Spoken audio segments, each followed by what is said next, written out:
Os irmãos têm acompanhado aí Hebreus, já chegamos no capítulo 11. Então já bem perto do fim já de Hebreus, né? Estamos caminhando aí. Nós vamos terminar hoje a primeira parte aí, que envolve a introdução e o comecinho daquela sessão, a sessão pistei. Lembram? Pistei significa pela fé. A palavrinha só, né?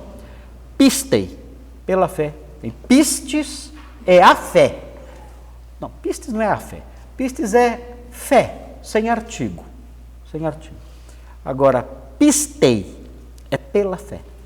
Então começa no versículo 3, começa a primeira sessão pistei, a primeira série pistei, que vai até o versículo 12.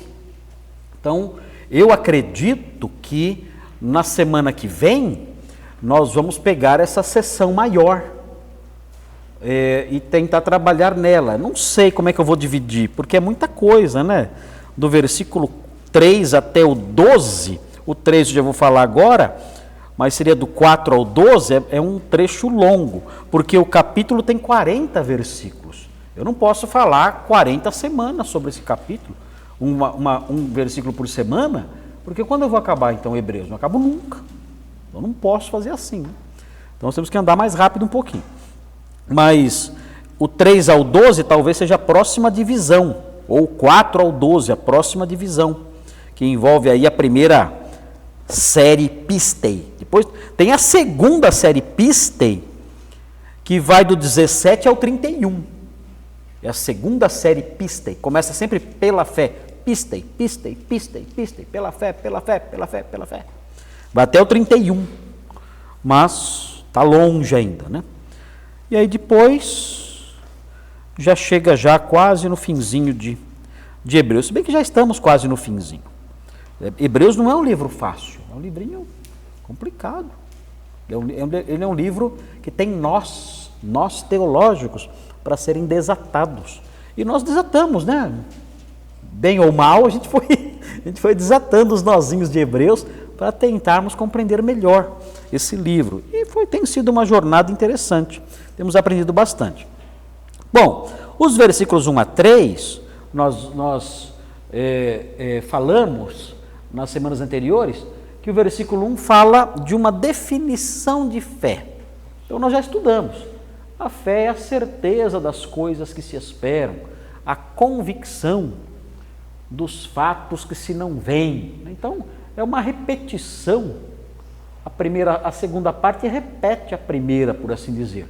Mas nós ficamos bastante fixados na primeira parte, que fala que ela é a certeza, a palavrinha certeza, nós vimos que ela é uma palavrinha que significa base, a hipóstasis. Hipóstasis é o que está embaixo, é o alicerce. Tanto que algumas traduções têm firme fundamento. É um alicerce, é uma viga. É viga, né, que fala, né? Quando você tem coluna e tem viga, né? É uma viga. Ela é uma viga que sustenta. E ela sustenta o quê? Ela sustenta a esperança. A fé é a viga que sustenta a esperança. Então, por que eu tenho esperança? Como é que eu consigo permanecer de pé, firmado na esperança? Como? Pela fé. Não tem jeito. Não tem outro jeito. Ah, eu vou ter um sonho, Deus vai revelar que... Não tem isso. Se eu tiver uma visão, não tem isso. São as coisas que eu não vejo. A fé é a base, é o pilar, é a coluna, é a viga, é a hipóstasis sobre a qual a minha esperança está firmada. Então eu tenho esperança, minha esperança está firme, por quê? Por causa da fé. Ok? Então nós estudamos isso, é muito interessante, eu gostei dessa palavrinha, hipóstasis, porque eu estudei essa palavrinha muitos anos atrás, mas num outro contexto, no contexto histórico teológico, que traduz hipóstasis como essência. Essência. Hipóstasis é essência, por quê? porque é a base das coisas. A essência é a base das coisas, né? Falei para vocês da cadeira de plástico. Qual é a base dessa cadeira? É o plástico, é a essência, é o plástico, é a base. Daí a base, aí é a hipóstasis. Mas aqui é no sentido não de essência, aqui é no sentido de alicerce, base mesmo. É muito legal isso. Quem tem fé tem base para a esperança. E quem não tem fé? Quem tem fé tem base para a esperança. E quem não tem fé? Já foi em velório de incrédulo? Qual é a base da esperança? Nenhuma. Fica falando bobagem lá. Ah, ele está olhando por nós. Ah, é? Oh. Na escala de Deus, de 1 a 10, ele é 2, né? Na escala de Deus, de 1 a 10, ele é 2. Está olhando por nós agora. Tudo invenção da cabeça das pessoas. Não tem esperança, não tem nada, só ignorância. Só chuta qualquer bobagem lá e sai falando. Não tem o que dizer. Nós não. Nós temos fé. Se temos fé, temos uma base. Base para quê? Para a esperança. Eu digo, essa pessoa que morreu em Cristo, ela viverá um dia. Eu tenho essa esperança. Com base em quê? Na fé. A fé é a base dessa esperança. Eu posso afirmar isso e posso dormir tranquilo. Não estou inventando a minha cabeça. Eu tenho uma base, e essa base é a fé. Por isso a minha esperança é sólida e não desaba. É muito importante isso. Muito jóia, muito legal. E quem não tem esperança tem o quê? Quem não tem esperança tem o quê?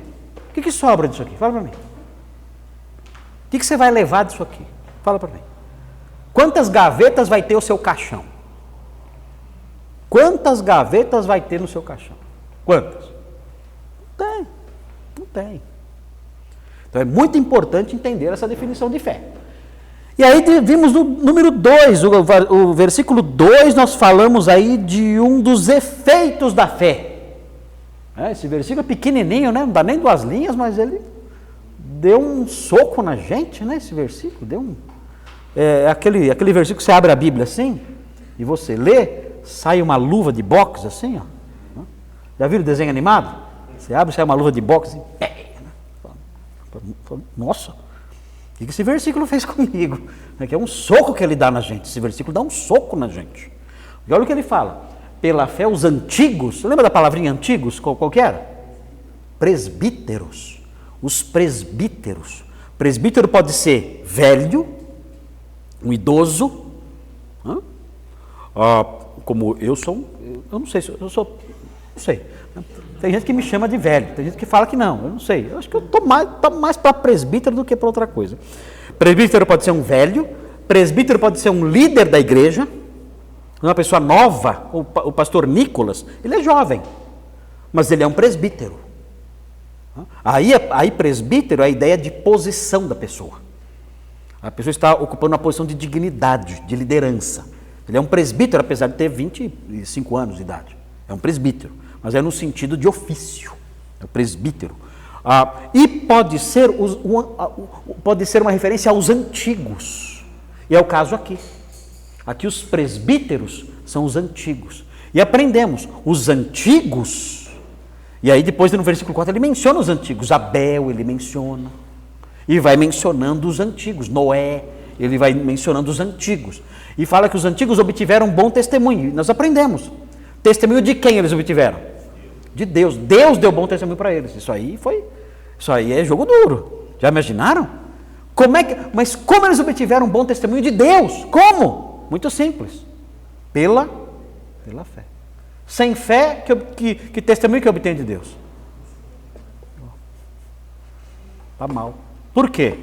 Não tem fé. Mas eu ajudo os pobres. Eu não dou bom testemunho para quem dá ajuda pobre. Ajudar pobre não é errado, é certo, é bom. Pode ajudar os pobres, continue ajudando. Mas Deus dá bom testemunho daqueles que têm fé. E a pessoa que tem fé, transformada por essa fé, vai até ajudar os pobres. Mas o bom testemunho não vem pelas boas obras. O bom testemunho de Deus vem pela fé. Ele olha e fala, tem fé? Tem. Esse é justo. E nós vimos o bom testemunho no versículo 4. Vimos o bom testemunho em Jó 42, Deus falando, olha, o meu servo Jó disse o que é justo, o que é certo. Ele dando bom testemunho acerca de Jó.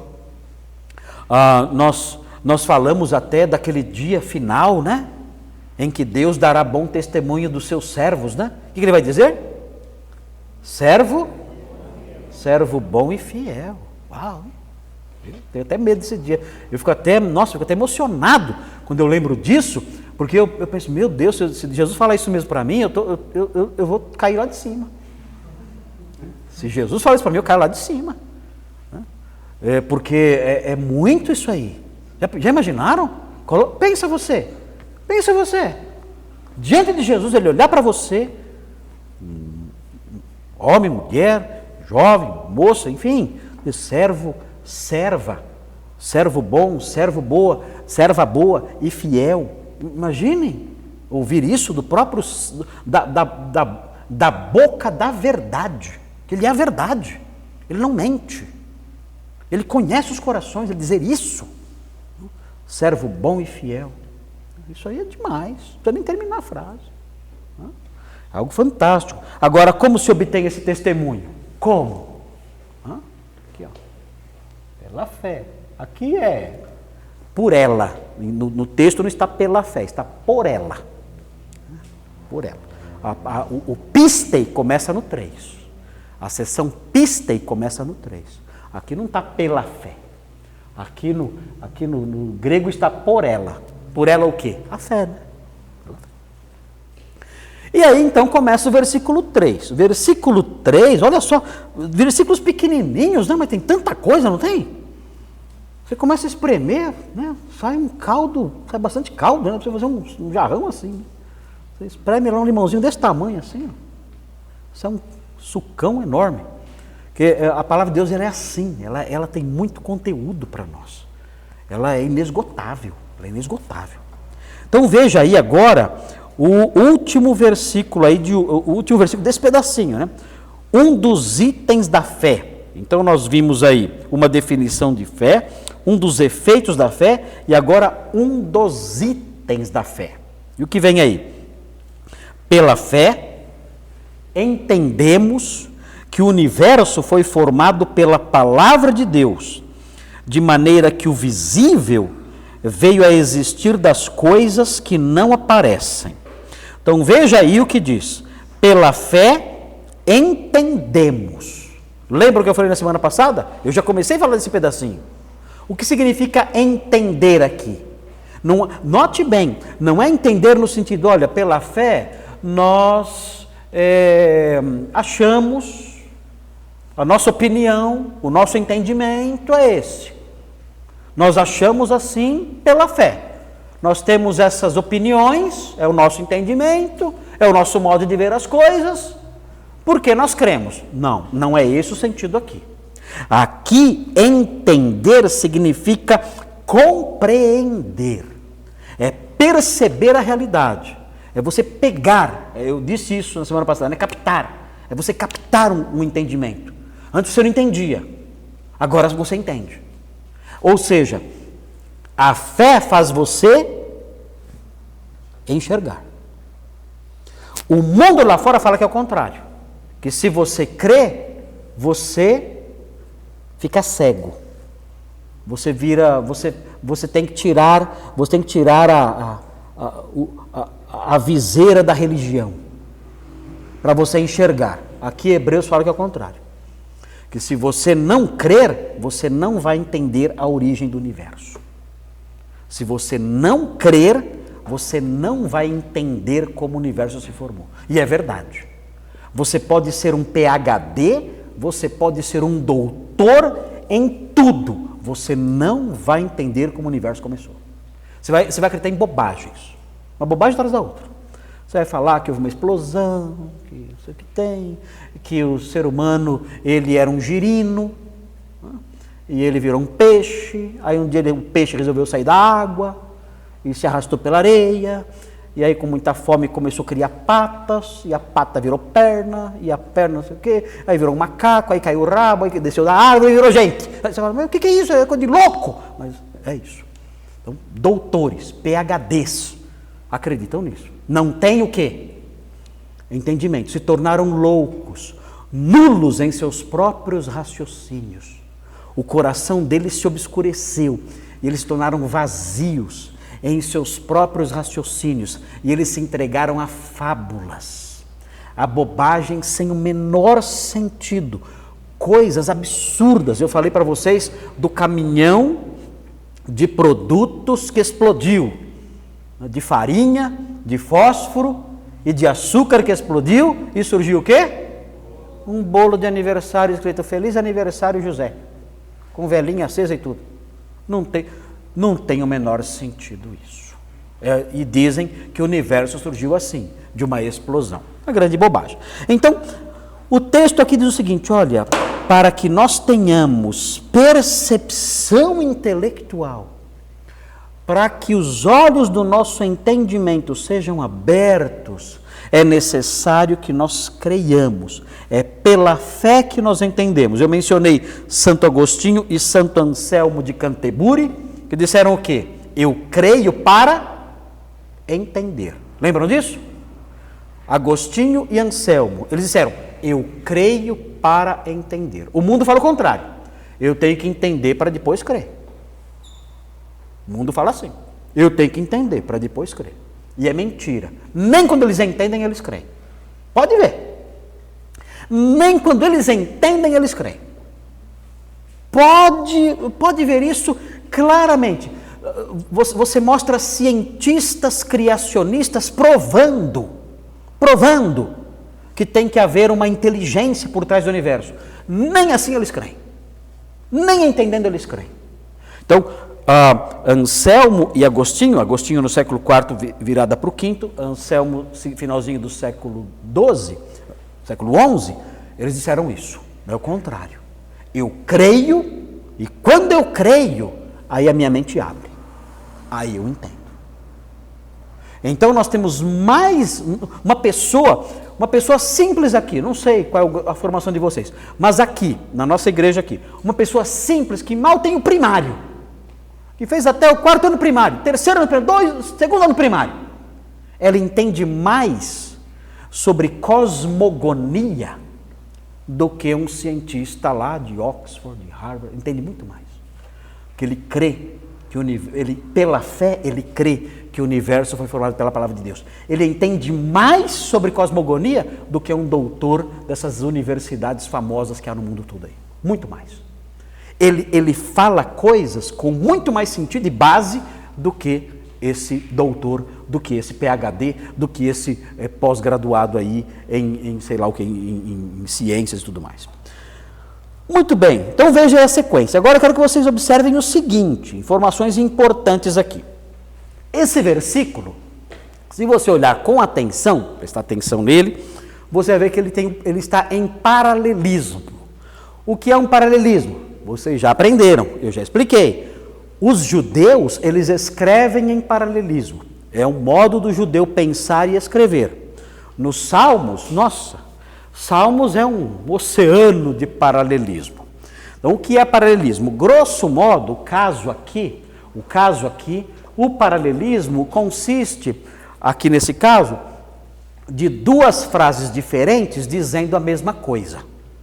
Aí, nesse caso, é um paralelismo, aqui é um paralelismo direto e sinônimo. Tem paralelismos que são diferentes. Lembra do paralelismo quiástico, que é assim? Lembram disso que eu expliquei para vocês?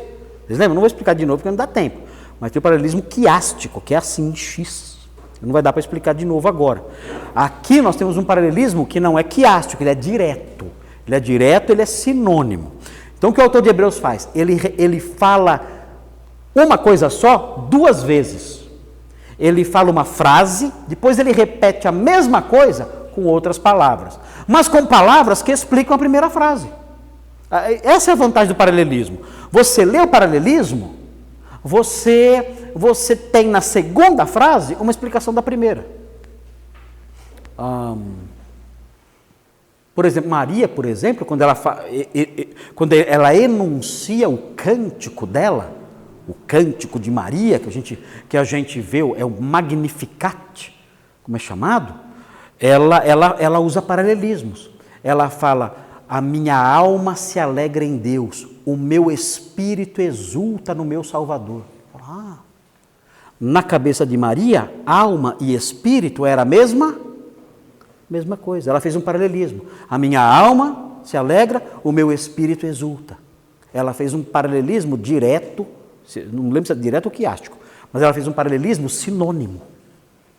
Aí você aprende, na cabeça de Maria, alma e espírito é a mesma coisa.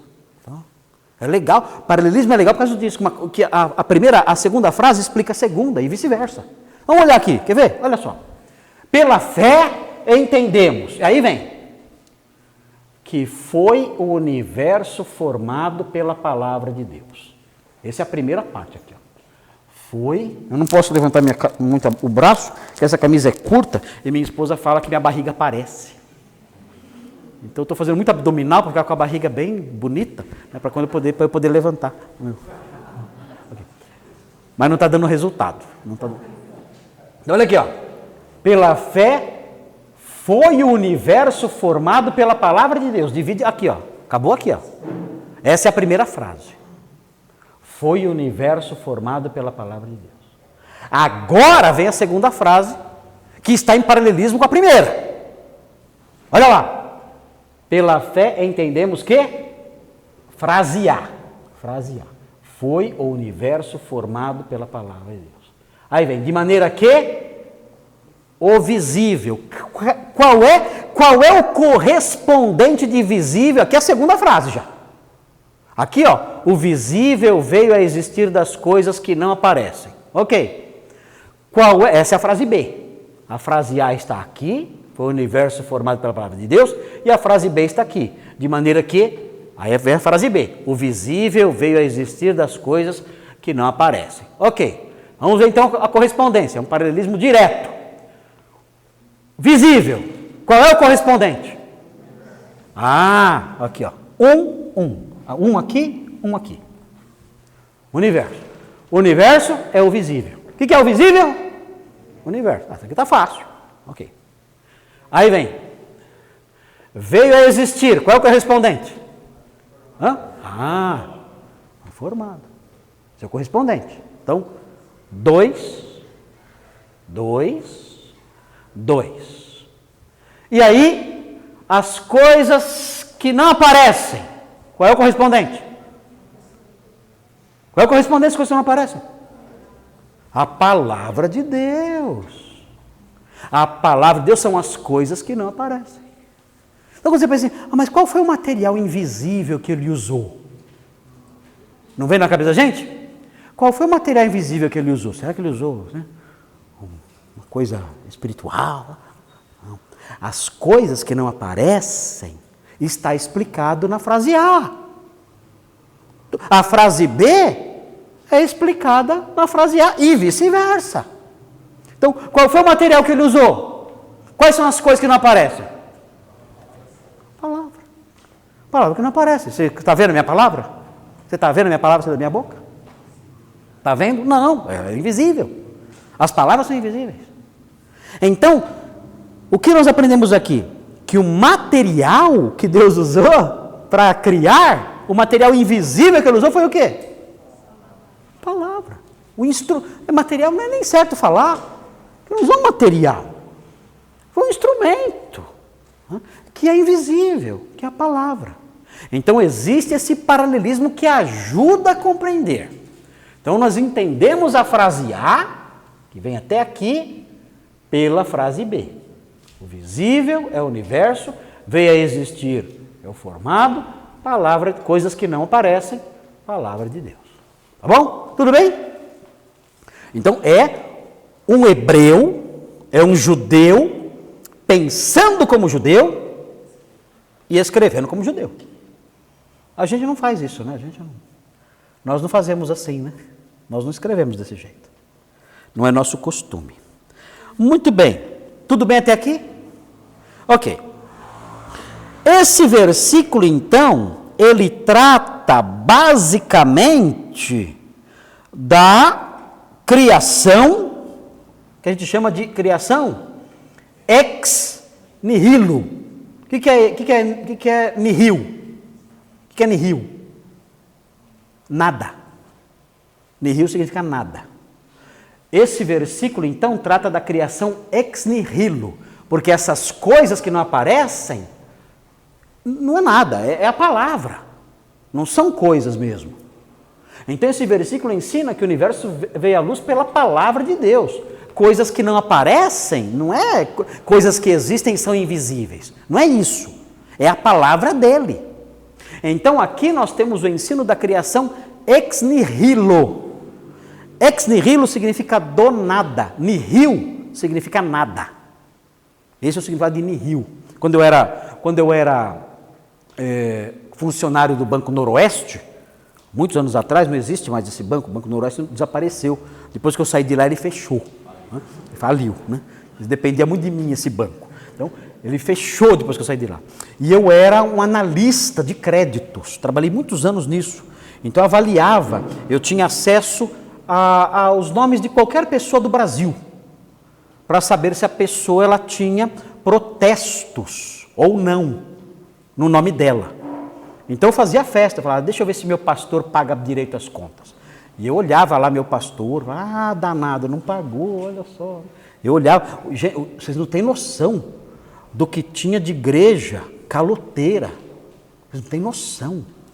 Igrejas protestadas, igrejas que não pagavam ninguém, era uma coisa assustadora. Meus parentes, um monte de parente meu que era caloteiro, eu avisava meu pai, ó, fica esperto que esse tio aí é o maior caloteiro. Eu avisava, eu sabia tudo, quanto devia, onde devia, sabia tudo, eu tinha acesso a tudo. Então quando eu pegava uma ficha cadastral, eu pesquisava o nome da pessoa para ver se estava sujo o nome. Quando não estava, quando não constava nada, eu escrevia assim na ficha, nihil. Ó, que estiloso, hein? Escrevia nihil. Escrevia o quê? Nada. Não tem nada. Escrevia lá, não tem nada. Então, esse é o sentido da palavra, nada. Então, aqui a criação ex nihilo, não tem nada. É por isso que existe a palavra anihilar. O que é anihilar? Aportuguesando, aniquilar. O que é anihilar? Aniquilar. Transformar em nada. Isso é aniquilar. Eu vou aniquilar esse problema. Você vai fazer o problema desaparecer, sumir. Isso é aniquilar. Então aqui é a criação ex nihilo. E onde está isso, a criação ex nihilo? Onde está isso? Gênesis 1, de 1 a 3, ok? Coloca lá, Isaac, por favor, Gênesis 1, de 1 a 3. Gênesis 1, de 1 a 3.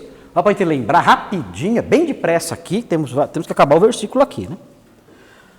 Gênesis 1, de 1 a 3, olha o que diz, olha lá, veja aí a criação ex nihilo. No princípio criou Deus os céus e a terra.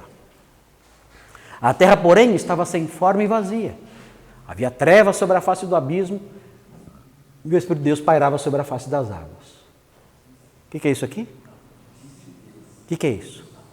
A palavra. A palavra. Caiu aqui a palavra? Subiu. Disse Deus, haja luz. Ele só falou. Ele não pegou um materialzinho invisível, deixa eu fazer a luz.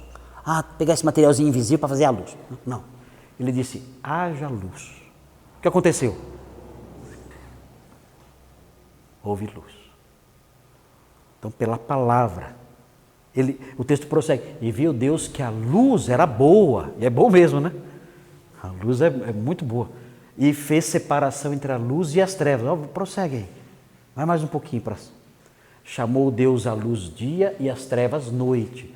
Houve tarde e manhã o primeiro dia. E aí que prossegue. Disse Deus. O que é isso aqui? A palavra de Deus. Haja firmamento no meio das águas. Olha aí. Então ele foi falando. E aí tudo foi se formando. Como é que nós aceitamos isso? Ninguém foi lá ver. Alguém foi lá ver? Não. Nós aceitamos isso pela fé. A fé nos dá nós entendemos isso, compreendemos isso, porque nós cremos. Muito bem.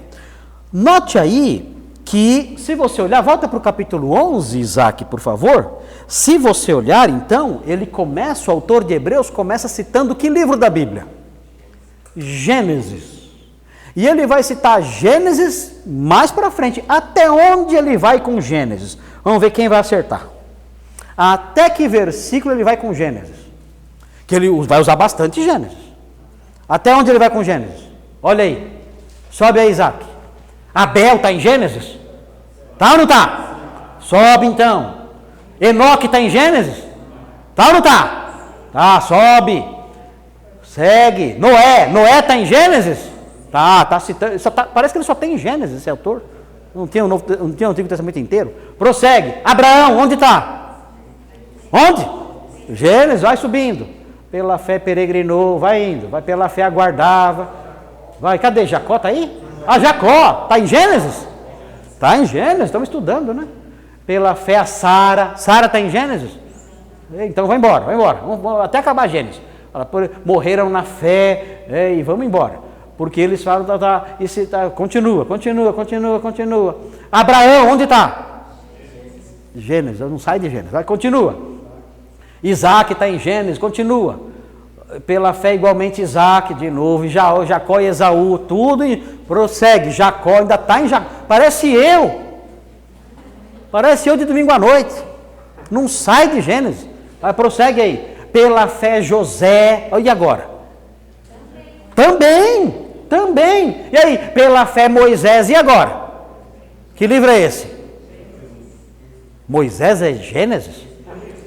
Não sei que igreja vocês vão. Nessa aqui vocês não aprenderam isso. Nessa aqui vocês não aprenderam isso não. Moisés está onde? Êxodo, aí mudou de livro.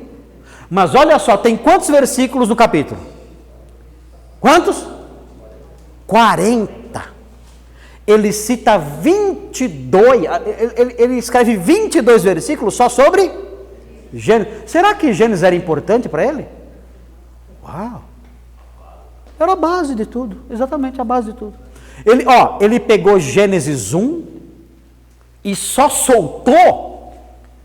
Onde é isso aqui? Pela fé José fez menção do êxodo dos filhos de Israel, bem como deu ordens quanto aos seus próprios ossos. Que capítulo é esse? Que capítulo é esse de Gênesis? É o capítulo 50. Ou seja, ele leu o Gênesis inteiro para escrever isso aqui. São 50 capítulos. É só no último capítulo de Gênesis que José fala, os meus ossos serão levados daqui. Então ele citou Gênesis todinho. Quando eu vi isso, eu fiquei contente. Eu falei, eu estou pregando em Gênesis faz tanto tempo, e o autor de Hebreus aprovaria. Porque só os outros livros da Bíblia, ele cita menos. O principal que ele cita é Gênesis. Então acertei sem querer. Comecei a pegar em Gênesis, estou pregando em Gênesis já há 5 anos. E tem acho que mais 5 pela frente. Se eu não morrer de Covid, acho que eu não morro mais de Covid, porque eu tomei vacina. Então espero que dê certo a vacina. Mas pelo menos mais 5 anos acho que eu tenho. Ainda de ensino de Gênesis, pelo menos mais 5. Bastante. E o autor de Hebreus, ele assinaria embaixo. Porque segundo nós vemos aqui, ele dá muita importância para Gênesis. Porque é o que o André falou, é a base. É a base, Gênesis, é a base de tudo. Ok? Muito bem. Outra coisa importante aqui, para se destacar, em Hebreus aí. Hebreus destaca a criação como obra de Deus, ele faz isso muitas vezes. Muitas não, algumas vezes. Então, Isaac, para reforçar isso, vamos ver o 1:10. Só exemplos de como ele valoriza mesmo isso. Ele valoriza a criação ex nihilo. Então veja, 1:10. Está aí? Hebreus 1:10. Olha lá. 1:10. Ainda. No princípio, Senhor, olha lá. Lançaste os fundamentos da terra e os céus são obras das tuas mãos. O autor de Hebreus, já no primeiro capítulo, falou sobre a criação. Veja também 3:4. Isaac, procura o 3:4. 3:4. Pois toda casa é estabelecida por alguém, mas aquele que estabeleceu todas as coisas é Deus. Então ele enfatiza isso. Olha o 4:3. 4:3, Isaac. 4:3. Nós, porém, que cremos, entramos no descanso, como Deus tem dito. Assim jurei na minha ira, não entrarão no meu descanso, embora certamente as obras estivessem concluídas desde a fundação do mundo. Ele fala de novo da criação e vai repetir a criação ex nihilo no capítulo 11 mais uma vez. Então ele enfatiza isso aí, ok? Muito bom. Volta lá, Isaac, para Hebreus 11:3. Vamos terminar aí o versículo.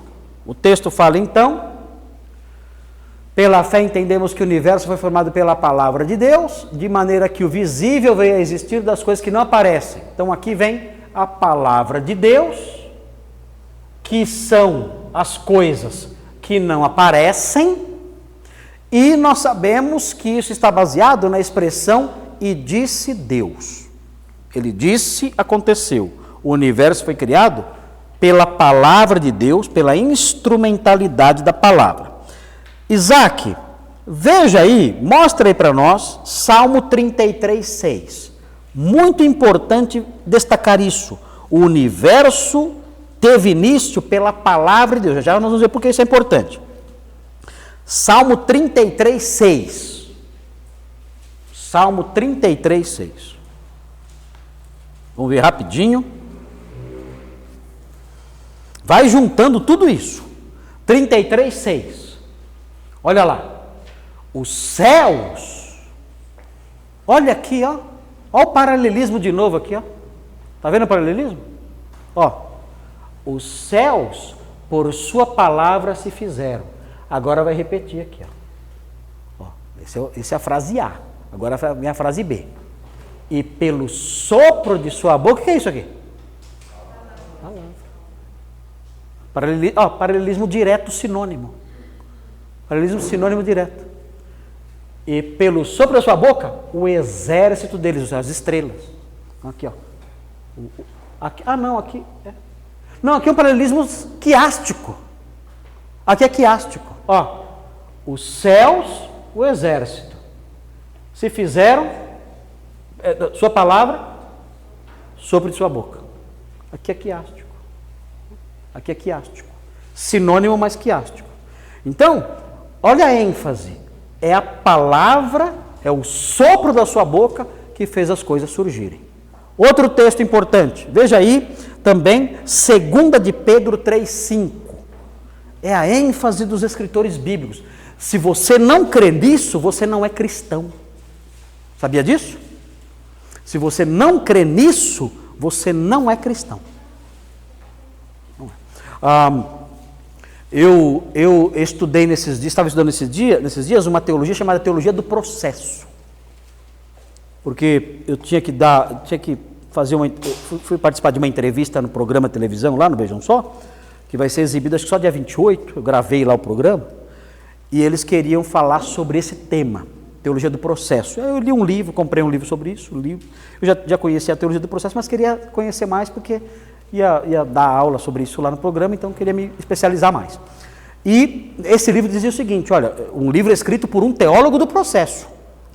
O livro é em defesa da teologia do processo. Ele fala o seguinte, olha, nós teólogos do processo, nós cremos que Deus e o universo são coeternos. Eles sempre existiram, os dois juntos.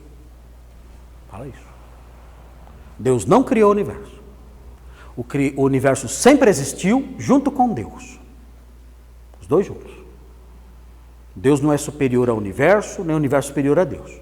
Os dois coexistem juntos e sempre existiram. Os dois são eternos. Pergunta, esse teólogo é cristão? Não. E sabe o que ele fala? Sabe o pior que ele falou? Ele falou o seguinte, olha, e Deus não está acima do universo. Deus está amalgamado no universo. Então Deus está misturado com o universo. O que é isso? Você está mais para hinduísmo do que para cristianismo. O hindu que fala a vaca é Deus, a barata é Deus, o rato é Deus. Ele não fala que a barata, o rato e a vaca é Deus, mas ele fala que Deus está amalgamado na vaca, na barata, no rato, nas baleias e em qualquer pessoa, em qualquer coisa, nas árvores. Deus está amalgamado ali. Então, nessas coisas, é a teologia do processo. E Deus, nesse relacionamento com todo o universo, ele está aprendendo as coisas. Está aprendendo, está crescendo. Então, ele está aprendendo conosco e até com os animais. Ele está aprendendo. É uma coisa linda a teologia do processo. Mas é tudo menos cristã. Então, se você não crê nisso, você não é cristão. Você tem o direito de crer nisso? Tem, você crê no que você quiser. Tem gente que acredita que o Palmeiras tem mundial. Você acredita no que você quiser. Fazer o quê? Paciência. Agora, é verdade? Claro que não. Você não pode dizer, ó, isso aqui é cristianismo, porque não é. Não é. Veja então aqui. Onde estamos? Ok. 4. E dizendo, onde está a promessa da sua vinda? Os homens, né? Os homens, no final dos tempos, dizendo isso, né? Os homens dizendo isso no final dos tempos. 2 Pedro 3, 5. Porque desde que os pais dormiram, todas as coisas permanecem desde o princípio da criação. Aí vem o 5 que interessa para a gente. Porque deliberadamente esquecem que de longo tempo houve céus bem como terra, a qual surgiu da água, ou seja, a partir da água, e através da água, né, porque Deus separou, né, a água da terra. Como? Pela palavra de Deus. Deus falou. E aí houve a separação da água e da terra seca. Então os teólogos cristãos, os escritores cristãos, eles enfatizam isso. A criação pela palavra. A criação ex nihilo, do nada, pela palavra. Isso é importante. O autor de Hebreus, além de enfatizar isso, e vamos ver o valor disso já já, o autor de Hebreus também enfatiza não somente a origem do universo. Quando ele pensa no universo, o autor de Hebreus pensa na origem ex nihilo e pensa em algo mais também. O Isaac vai mostrar lá no capítulo 1, Isaac. Volta para o capítulo 1 e veja aí o que fala o comecinho. Aliás, acho que até um trechinho vocês até já decoraram já. De 1 a 3. Aí, olha aqui. Fala assim, havendo Deus outrora falado, muitas vezes e de muitas maneiras aos pais pelos profetas, nestes últimos dias nos falou pelo Filho, o qual a quem constituiu herdeiro de todas as coisas e, o que diz aqui? Pelo qual fez o universo. Aqui a gente fica meio confuso. Como assim? Porque Deus fez o universo pela palavra. E aqui fala que ele fez o universo por meio do Filho. Talvez, não sei, talvez o Filho tenha pronunciado a palavra. Talvez. Quem falou haja luz? Não sei. Então existe aqui uma conexão com o Filho. O Filho foi um agente na criação, sem o qual o universo não existiria. É muito interessante notar isso. O universo foi formado pela palavra, pela instrumentalidade do Filho e sem o uso de material nenhum, do nada. E aí continua, 3. Olha só, olha agora. Olha, quando eu aprendi isso no seminário, eu fiquei grudado na carteira, assim. Falei, meu Deus, eu nunca tinha notado isso. Quando eu aprendi isso em 1983, quando eu vi isso aqui pela primeira vez. Olha só, o Luiz Bosch não tinha nem nascido ainda nessa época.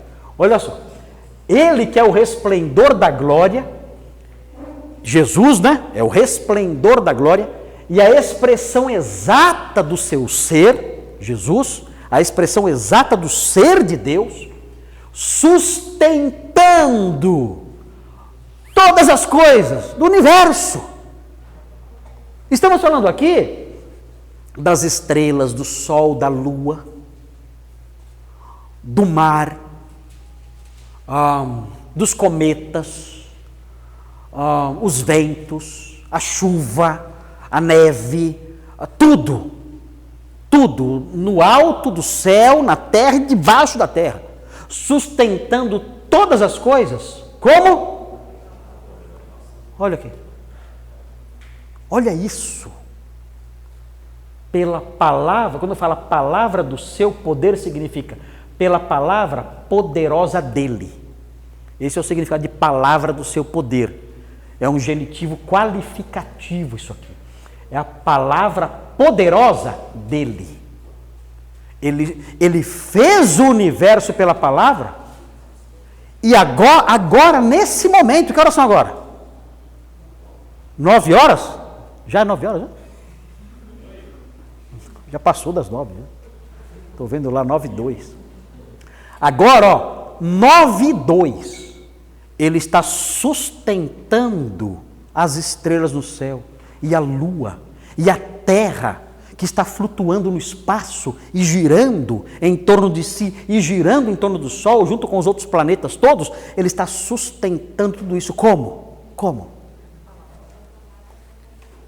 Pela palavra poderosa dele. Meu Deus, irmãos, eu era moleque, quando eu li isso e aprendi no seminário isso, eu falei, não, mas isso, não, na minha cabeça não entra isso. Como? Jesus, o carpinteiro de Nazaré,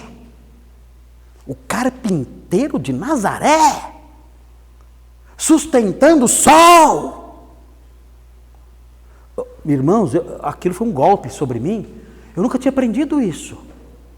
Na minha igreja não tinha curso de Hebreus quando era pequeno, quando era jovem. Eu falei, meu Deus, quem é o meu Salvador? Quem é o meu Salvador? Agora ele está sustentando as marés do mar, o rumo dos ventos, a vida dos grandes animais marinhos, a rota dos cometas, os anéis de Saturno, tudo ele está controlando. E que força que ele faz para controlar isso? Nenhuma. Ele sustenta pela palavra do seu poder. Alguém aqui consegue imaginar isso? Então me desculpar. Eu, na minha cabeça, nessa cabecinha aqui, não sei quanto pesa um cérebro. Quanto pesa mesmo o cérebro? Uns 4 quilos o cérebro pesa? Quanto pesa o cérebro? 1 quilo? O meu deve pesar então umas 200 gramas.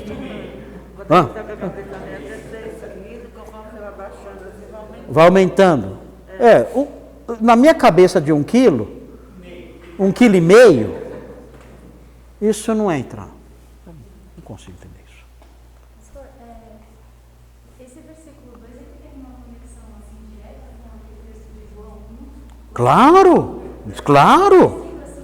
Sim. Certamente, como João escreveu antes, então, talvez João tenha escrito depois, talvez uns 15 anos depois, talvez. Mas tem conexão, a gente vai olhar já. Veja aí também os versículos 8 a 10. Aqui mesmo, Isaac, no mesmo capítulo 1. Olha só isso. Olha só. Veja aqui. Mas acerca do Filho. Quem é o Filho? É Jesus, é o carpinteiro de Nazaré. Olha só. Acerca do Filho, o que ele fala? O teu trono, ó Deus. Está falando sobre o Filho. Aqui, o Filho está sendo chamado do quê? De Deus. O teu trono, ó Deus, é para todo sempre. E cetro de equidade é o cetro do seu reino, ou seja, o seu reino é um reino reto, justo. Prossiga. Amaste a justiça, tudo sobre o Filho, e odiaste a iniquidade. Por isso Deus, o teu Deus, peraí, mas Jesus é Deus e tem Deus? Porque é trino, né? Tem Deus Pai, Deus Filho e Deus Espírito Santo. Por isso Deus, o teu Deus, te ungiu com óleo de alegria, como a nenhum dos teus companheiros. Ungiu porque ele é o Messias. O Messias é ungido de Deus para realizar a sua obra. E ainda, ou seja, fala mais sobre o Filho. E o que ele fala sobre o Filho? Ainda, no princípio, Senhor. Quem é esse Senhor? O Filho. Ainda sobre o Filho. Está vendo? Ainda sobre o Filho. Entenderam isso?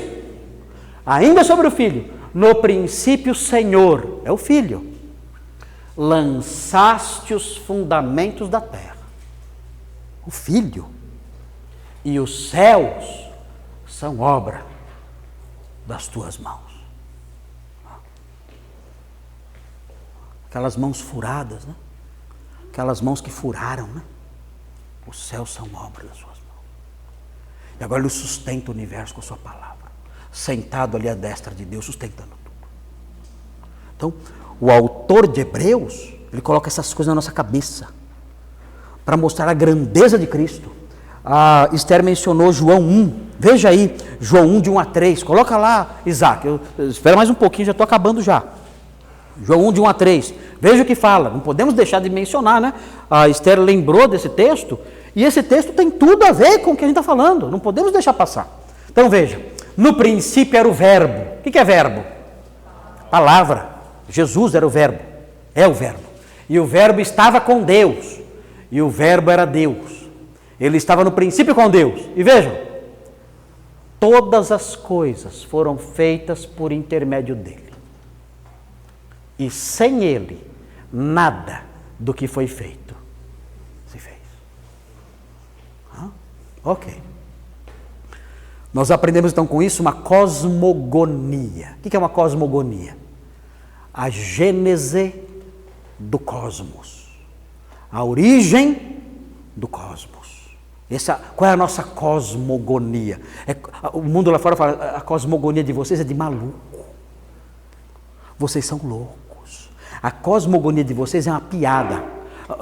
Vocês creem que Jesus de Nazaré é o fundador dos céus e da terra?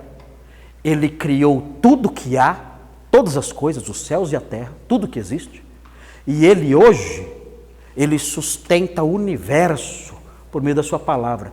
Isso é algo é coisa de maluco. Mas nós respondemos, nós aceitamos isso pela fé, assim como vocês. Vocês também aceitam essas teorias pela fé, porque ninguém foi lá para ver. Vocês aceitam pela fé. A diferença é que a fé de vocês sim é uma fé de louco. A nossa não. A nossa é fundamentada na revelação dada pelo próprio Deus. Agora, a pergunta que eu faço para vocês agora. Que relevância isso tem para a minha vida de devoção? Presta atenção de se responder. Olha o que eu perguntei agora. Que relevância isso tem, tudo isso tem, para a minha vida de devoção, de santidade, de obediência, de oração, de serviço a Cristo? Qual é a relevância disso? A criação ex nihilo, pela palavra, por meio de Cristo. Ali, o que essas coisas têm de relevante para a minha vida de devoção, de obediência, de oração, de piedade? Que relevância isso tem? Pensem para responder. Vou dar 20 segundos. Pensem. Pensaram? Quem quer responder? Levanta a mão. Não pensaram, né? Não pensaram. Vou sugerir algumas coisas que eu anotei. Primeiro, quando nós aprendemos isso gera em nós temor diante de um Cristo cujo poder não tem limite. Esqueçam aquela figura do Jesus coitadinho. Dá uma chance para mim. Esqueça isso aí. Apaguem isso. Dê uma chance para Jesus. Aquele Jesus dizendo assim, eu gosto tanto de você, você nem liga para mim. Esqueçam isso. Apaga. Esse não é o Jesus da Bíblia. Não é. Esse Jesusinho cor-de-rosa que inventaram, isso não existe. Nós estamos aqui diante de um Deus poderoso que está acima da criação. Um poder que nós não podemos imaginar. Não, nada é mais poderoso do que ele. Um dia ele falou para a tempestade, quieto. A tempestade ficou quieta. Ele falou, quieto. Na hora. Falou para o mar, o mar, ó. Gente, sabe o que é isso? O poder desse homem-deus, desse Deus-homem, é incalculável. Agora, como é que eu me aproximo dele? Temor, reverência. temor, reverência, obediência. Obediência é assim. Eu me sinto seguro com Ele? Fala para mim. Você entraria com Jesus num avião? Eu entro com Jesus em qualquer lugar. Jesus, Ele me dá segurança. Ele está comigo? Está. Venha o que vier. Venha o que vier. Estou num leito de hospital, morrendo. Ele está comigo? Tá. Venha o que vier. Venha o que vier. Está comigo. Ele acalma as tempestades. Ele fala com o vento e o vento se cala. Ele fala com as ondas e as ondas se acalmam. Elas obedecem. Eu estou num leito de hospital. A maior miséria que eu já passei na vida. Mas Ele está comigo. Eu não tenho medo. Ele está comigo. O poder dEle é sem fim. E eu me aproximo dEle com piedade, com devoção, com respeito. Eu falo com Ele como um servo. Eu não chego e falo, o cara lá de cima, não. Eu não exijo, eu reivindico. Não, está louco? Não. Ele é o Senhor do universo. Eu me aproximo dEle com piedade, com temor e tremor. E eu me sinto seguro nos seus braços. Ele é o Deus que sustenta o sol. Me sinto seguro. O que mais? O que mais? Vejam, eu anotei aqui outras coisas. O apóstolo Paulo fala que o erro dos homens ímpios é que eles olharam para a criação de Deus e o que eles fizeram? Eles não o glorificaram como Deus, nem lhe deram graças. Quando eu aprendo essa lição aqui, o que eu faço assim que eu abro os olhos e vejo a criação de Deus, de manhã? Eu glorifico como Deus e lhe dou graças. Eu reconheço, Senhor, tudo isso é obra das suas mãos. É um costume que eu tenho quando eu abro os olhos de manhã. Eu abro os olhos de manhã, eu ouço, né? Lá em Atibaia ainda tem um negócio que vocês nunca ouviram falar. Chama passarinho. Aqui em São Paulo vocês não sabem o que é isso. Né? Mas é uns bichinhos assim que voam. Né? Desse pequenininho assim, tem grande. Então, eu acordo, eu abro os olhos de manhã, eu ouço os pássaros. Aí eu falo assim no meu coração, eu abro os olhos e digo assim, Senhor, eu te glorifico pela criação e te dou graças, porque eu não quero ser como os ímpios que não fazem nenhuma coisa nem outra. Eu te glorifico porque tudo isso o Senhor fez. E o Senhor me sustentou nessa noite. O Senhor me deu a noite. O Senhor fez a noite surgir e agora fez o sol raiar. Eu te glorifico e te dou graça. É tão gostoso fazer isso de manhã. Faça isso de manhã. Faça isso de manhã quando você acordar. Glorifique o Criador dos céus e da terra. Isso traz alegria no coração da gente. É o propósito da nossa existência. Isso é muito importante fazer. E mais, vocês se lembram qual é o pecado mais grave que o autor de Hebreus abomina e condena o tempo todo? Qual é? Apostasia. Fala para mim. O que é apostasia mesmo? Chutar a confissão. Abandonar o Senhor. Fala para mim. Quando você tem essa consciência, você abandona um Deus desse? Fala para mim. Fala para mim. Criador e sustentador de tudo. Deus poderoso. Uma pessoa que tem consciência disso aqui, do versículo 3, ela abandona esse Deus? Ó, irmãos, desculpem. Só se for louco de pedra. Tem que ser louco de pedra. Louco de pedra. Para abandonar esse Deus. Jamais. Senhor, fica comigo. Senhor, fica comigo. Não me deixe um minuto sequer. E me dá forças para eu permanecer ao seu lado para sempre, até o último momento da minha vida. Eu não quero te abandonar nunca. O Senhor é o Criador de tudo. Eu quero estar longe de qualquer coisa, de qualquer pessoa, menos do Senhor. Então, quando eu aprendo isso, a apostasia murcha, morre, seca, some.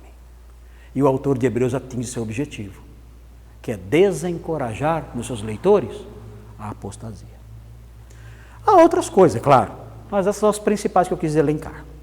Muito bem, terminamos os versículos 1 a 3. Pergunta. Vamos orar agora e vamos pedir o quê?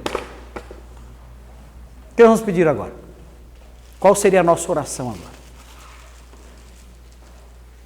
O que vocês acham? Poderíamos pedir. Senhor, diante do versículo 3, nós suplicamos que... Continuamos sustentando. Que o Senhor nos sustente como o Senhor sustenta os céus e a terra. Que o Senhor aceite a nossa glorificação por sua criação e pela sustentação do universo. Que o Senhor aceite o nosso louvor e a nossa gratidão por ser o autor de todas as coisas. Que o Senhor nos livre da ignorância dos letrados. Olha que absurdo, né? Que eu falei agora. Que o Senhor nos livre da ignorância dos letrados. E que reconheçamos que o Senhor é a fonte de tudo que há. E assim a nossa fé seja completa, plena, nos enchendo de descanso e de louvor. Descanso e louvor. Essa tem que ser a nossa oração agora. Vamos orar então. Senhor Deus, muito obrigado por esse versículo maravilhoso. Nós suplicamos que a sua graça esteja sobre nós. Que o Senhor aceite a nossa gratidão e o nosso louvor pela criação. Porque o Senhor é o autor de tudo, sustentador de tudo. O Senhor é um Deus todo-poderoso, infinito em glória e poder. E nós glorificamos o seu nome e agradecemos por isso. Nós pedimos que o Senhor nos sustente também. E que por meio desses ensinos, a nossa fé se robusteça. Ajuda-nos nisso. Livra-nos, ó Deus, da ignorância dos estudados, da ignorância dos eruditos. Livra-nos disso. E que abracemos de todo o coração a verdade, de que pela fé o universo foi criado pela sua palavra. De modo que as coisas que não existiam, vieram a existir por aquilo que não se vê. Ó Deus, ajuda-nos a abraçar isso de todo o coração e que essas coisas promovam a nossa devoção e obediência. Leva-nos agora em paz para os nossos lares nessa noite que o Senhor criou. E no momento oportuno, traze-nos de volta para o convívio dos santos e o serviço do Senhor, neste lugar. Em nome de Jesus pedimos. Amém.